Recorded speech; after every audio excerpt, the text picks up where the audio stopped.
Hello, everyone. Welcome back to my podcast, Total Nutrition by Brian. I hope everyone had a happy holiday season and happy new year. Let's make 2026 a healthy new year. I would love to help you do that by some of my knowledge and my nutrition and health tips. Today, I would like to speak about vitamins, minerals, and tips for a strong, healthy immune system. It is still cold flu season. As an RN, I realize we have a lot of bacteria, endotoxins out there. And the more healthy your immune system is, the less likely you are to fall upon illness. So, vitamins and minerals do play a very important role in that. Today, I'd like to talk about some of the rudiments about the vitamins and minerals and doses, how much to take, because taking too much isn't good either. So we will get into that. If we break vitamins down into two categories, we have the fat soluble and water soluble. This is the basic rudiments of nutrition. Fat soluble vitamins include A, D, E, and K, those four. Simply speaking, fat soluble means they are stored in the body, mainly the liver. So consequently, they can be taken every other day. If things are stored in the body, if you take too much, you can reach toxic levels. So you don't want to do that. The first fat soluble vitamin I would like to address is vitamin A, which is also called beta carotene. It is a precursor to beta carotene is actually a precursor to vitamin A. It's found mainly in orange vegetables like carrots, sweet potatoes, yams, squash, and it's converted to vitamin A. Vitamin A is very important with vision. As you know, it has a lot to do with the vision of the eye. Vitamin D, referred to as D3, is actually a hormone. It's 1,2,5-dihydroxycholecalciferol is a scientific name when I had all my organic chemistry and biochemistry. The important thing to know, it can come from the sunlight. Like I did say, is a hormone. So on a nice, beautiful day, to get some sun is a good thing to get that vitamin D. The UV rays convert the 1,2,5-dihydroxycholecalciferol to vitamin D. Recently, vitamin D has received a lot of attention as a preventative anti-COVID vitamin, which it is. There is a lot of credence to that. And I want to talk about absorption of vitamin D and how to take it optimal. I would take it every other day because it is a fat-soluble vitamin. D3 is the one you want to take, and I would take it in conjunction with K2. K2, simply speaking, gets the vitamin to the right place. You want vitamin D to go into your bones and the calcium, because vitamin D enhances calcium absorption as lactose does. That's why they put it in milk, to enhance the calcium absorption. A cup of milk is about 300 milligrams of calcium. So for optimal absorption, you get a supplement that has D3 and K2 both together. And that would be your best bet for a vitamin D supplement. And again, you can take it every other day, because if that calcium just lingers in the bone, you are more prone to kidney stones. 99% of kidney stones are calcium based. So you want to drink a lot of water too once you've had kidney stones, but that's a topic for another day. Vitamin D is another fat soluble vitamin. It is a natural antioxidant. What that means is it picks up free radicals. Free radicals can damage cells in the body and cause carcinogens. So the antioxidants in effect are anti-carcinogenic or anti-cancer. Try to consume enough vitamin E every day. It's associated with nuts, seeds, whole grains. Almonds is a great source. 20 almonds a day I recommend. Almonds is a natural source of fat. You want fats. Fats actually help absorb the fat-soluble vitamins.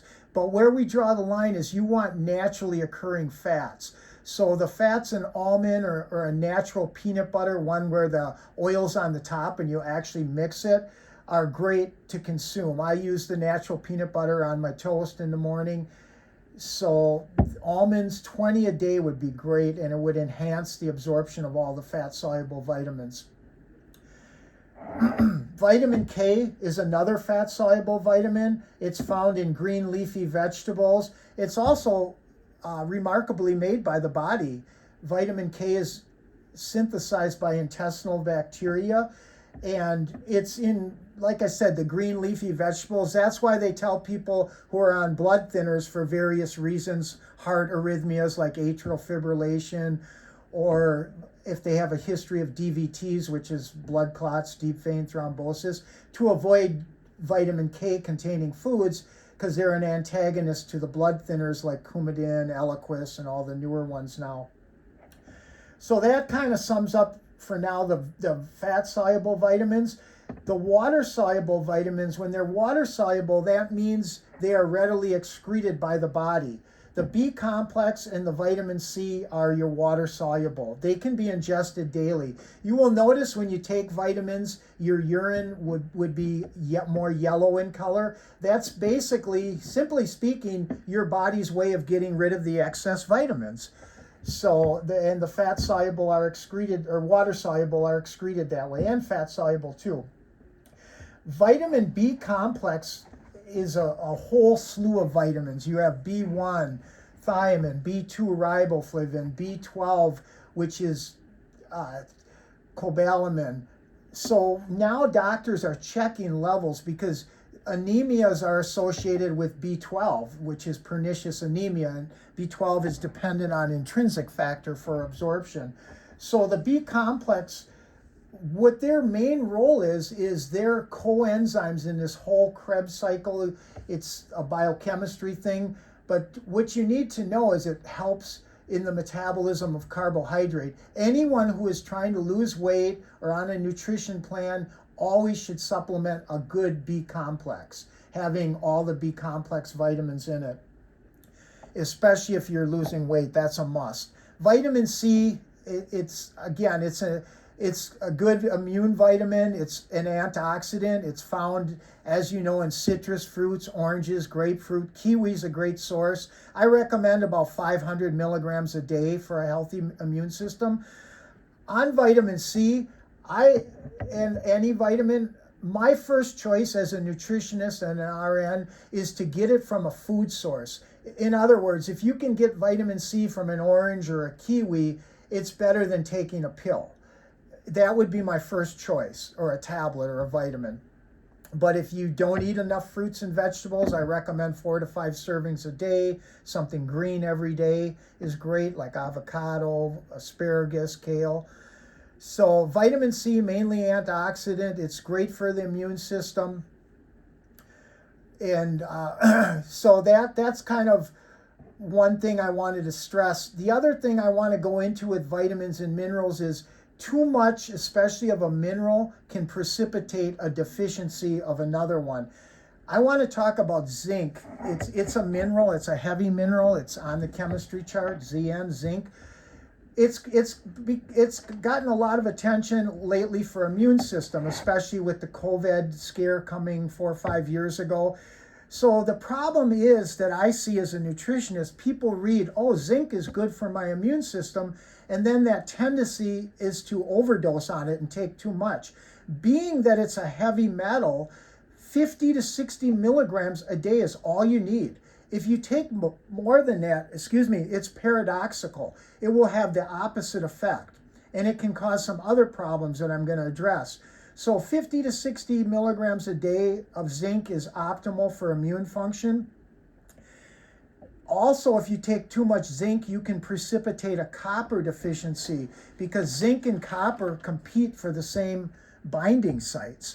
So too much zinc, not enough copper. And copper is very important in hemoglobin formation, which has to do with your iron status. Hemoglobin transports the oxygen to your blood. When you go to give blood, they check your hemoglobin, and if it's low, it means your iron can be low, and they won't let you donate blood. So that's something to think about. Selenium it's a trace mineral. There's no RDA. That's another antioxidant. Again, picks up the free radicals, has an anti-carcinogenic or cancer effect. It's in whole grains. Selenium is also associated with the sulfur-bearing amino acids like methionine, cysteine. There's 10 essential amino acids, just meaning your body can't synthesize those, and those are the ones you need to get from complete proteins. That's another talk for another day. So people have also asked me about iron status and anemia. Anemia is a general term, just real quick. There's iron anemia, iron deficiency anemia, more common in women, especially women that have heavy menstrual cycles because have more insensible blood loss. There's also copper deficiency can precipitate iron problems. There's diseases that copper deficiency is associated with. So there's different types. There's a B12 anemia, which is pernicious anemia. There's a folic acid anemia called megaloblastic, which is not enough folic acid. Folic acid is extremely important when women are pregnant for the normal neurological development of a fetus. So the bottom line with this is you need to maintain a good homeostasis. You don't want to overdose on one vitamin or another, especially a mineral, because when you overdose on one, you're going to rob Peter to pay Paul. You're going to precipitate a deficiency of another. So I would just like to give you a few other general health tips for your immune system. Just some general tips: rest, try to get 6 to 8 hours of sleep a night, good sleep. Exercise daily. The exercise will help you get better rest because you'll be more tired. A good kind of tired. 30 minutes, moderate cardio daily, biking, treadmill, Stairmaster, swimming. An hour 3 times a week of resistance training, which is lightweight training. They have some great machines now that are ergonomically correct in the gym. I use a lot of them myself. You want to keep your muscle tone because as you age and your muscles atrophy or shrink, just think of your muscle tone as the ability to get out of a chair. Your triceps, the muscles in the back of your arms, strong leg muscles. You walk on your legs, you need strong leg muscles. Your legs are they compromise half your body. So that's very important. Stretch daily upon rising. Don't run to your cell phone right away. Do a little stretching, a little meditation in the morning when you get up. Change your toothbrush weekly, at least, because your toothbrush has a lot of bacteria that can cause illness, especially after you're sick. If you have the flu or something and you get over it, make sure you change that toothbrush. If you have electric one, change the head. Keep your house clean, especially the bathrooms, the toilets. Good personal hygiene. Some of this shower daily. And I really don't believe in the antibacterial soaps. Just a little note on that. Antibacterial soaps take away a lot of the good bacteria on your skin. What's getting the germs and bacteria off is the friction or the scrubbing action. Even when you scrub or wash your hands, you should be scrubbing vigorously for at least 20 seconds. And that's what's getting the germs and bacteria off, not the antibacterial soap. So just any kind of soap. As a matter of fact, I don't buy antibacterial soaps, whether it's liquid soap or bar soap. I buy my regular soap, and it's a good scrubbing action. The friction is what gets the bacteria and germs off, and the amount of time. So Brian, I just have a few questions for you. Just as you went through that and explained all that good information, I just wanted to ask you, why is it important to get the right amount of vitamins and minerals? Well, like I kind of alluded to earlier, Michael, you want to get the right amount so you don't precipitate a deficiency of another vitamin. Like zinc was a prime example. Too much zinc can cause a copper deficiency, and it can have the opposite effect of suppressing your immune system if you go over 60 milligrams a day. And read the milligrams on your vitamin, because if you're supplementing zinc and you're getting zinc from your multivitamin, you might not realize, oh, now I'm getting 100 milligrams because I'm getting it from two sources. Interesting. Thank you, Brian. I just have another question. What are some of the causes of a compromised immune system? Good question, Michael. Age is a factor. Unfortunately, as we age, like an old car breaking down, our organs break down. People 65 and over have a more of a compromised immune system than younger people, all things being equal, unless there's some illness involved. Different meds can compromise immune system. There's a group of medications called immunosuppressants. They're necessary when people have organ transplants. So, Michael, if someone had a kidney transplant or a liver transplant, they would put them on immunosuppressants because it prevents the body from rejecting that organ. And they have to be on those for the rest of their life. But the dichotomy there is immunosuppressant. What I just said, it suppresses the immune system. So these individuals that have the organ transplant are vulnerable. They're a sitting duck to any bugs. They were a high risk group when COVID came because of the immunosuppressants that they have to take so their body does not reject that new organ. Also, chemotherapy, people who've received chemotherapy for cancer, their immune systems are suppressed because chemotherapy wipes out all the good cells too. The chief of your immune system is your T cells from your thymus. White blood cells fight infection. That's why when you have an infection and they do blood work, your white blood cell counts are going to be elevated on your CBC. So speaking of immune systems and COVID concerns, would you consider COVID still a major concern in the year 2026? It's still out there. A good friend of mine just called me yesterday and she said she was feeling really bad. And she went and got checked and she has COVID. So yeah, it's still out there. Again, keeping your immune system healthy, like I said with some of these tips, is your best defense.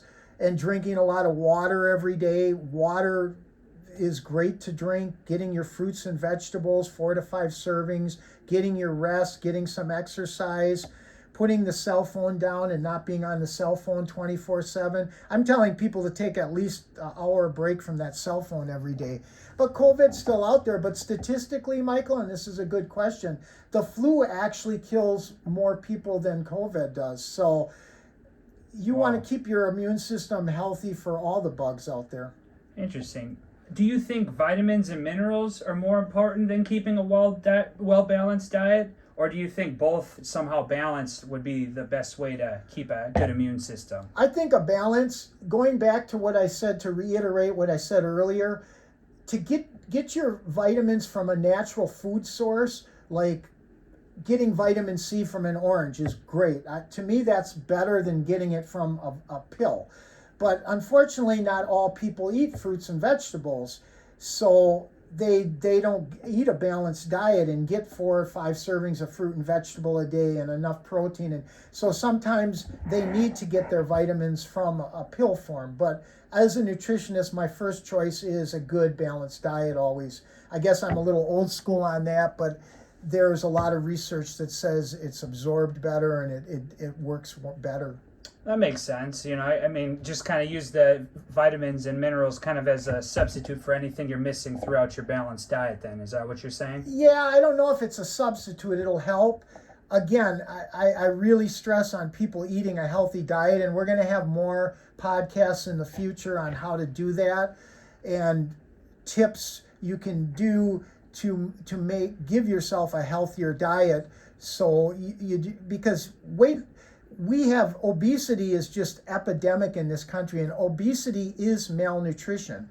I learned that many years ago when I studied to be a dietitian. Obesity is a very unhealthy form, and it's malnutrition. People might be consuming a lot of calories, but it's sometimes a lot of empty calorie, what we call low nutrient dense foods. Are there any kind of specific vitamins or kind of minerals that you would recommend for men and women, and for what age? Well, I'm not getting paid to say this by any companies, but I like the Alive brand. I've seen them at Walgreens, Walmart. They're a natural vitamin. They have them for men and women, and they have them for people 65 or 50 and over, I believe, is the cutoff. So the women's vitamins are formulated different than the men's vitamins, and as you age, they have different formulas. Again, as I alluded to earlier, women that are premenopausal and they're having menstrual cycles, they need more iron. They need at least 18 milligrams of iron a day, where a man only needs about 10 milligrams. And if a woman has a heavy menstrual cycle and she's not getting her iron, she's going to end up with being anemic. One of the telltale signs of anemia, iron deficiency, is cold intolerance. They will be very cold and very lethargic, listless, lack of energy. Interesting. That's so interesting, Brian. Now, if you had 30 seconds to tell the people a simple health habit that they could do or promote on a daily basis for better health as a nutritionist and RN, what would you say it would be? If I had 30 seconds, some of it's, I always like that theory, the KISS theory, keep it simple. Drink plenty of water. Remember, 6 to 8 glasses of water a day would be good. I'm talking maybe 10-ounce glasses. If you get the water, one telltale sign that you're drinking enough water, when you go to the bathroom and you urinate, if your urine is very dark and concentrated, you're not drinking enough. It should be light yellow to clear, almost white. Now, caffeinated beverages do not count. Coffee, anything with caffeine, Mountain Dew, Coke, because caffeine is a diuretic, so it's a wash. You're losing it as fast as you're taking it in. So the water would be one thing. Eat fruits and vegetables every day, 4 to 5 servings a day of fruits and vegetables, something green every day. Like I said, avocado's great, asparagus, kale. You feel good when you eat that.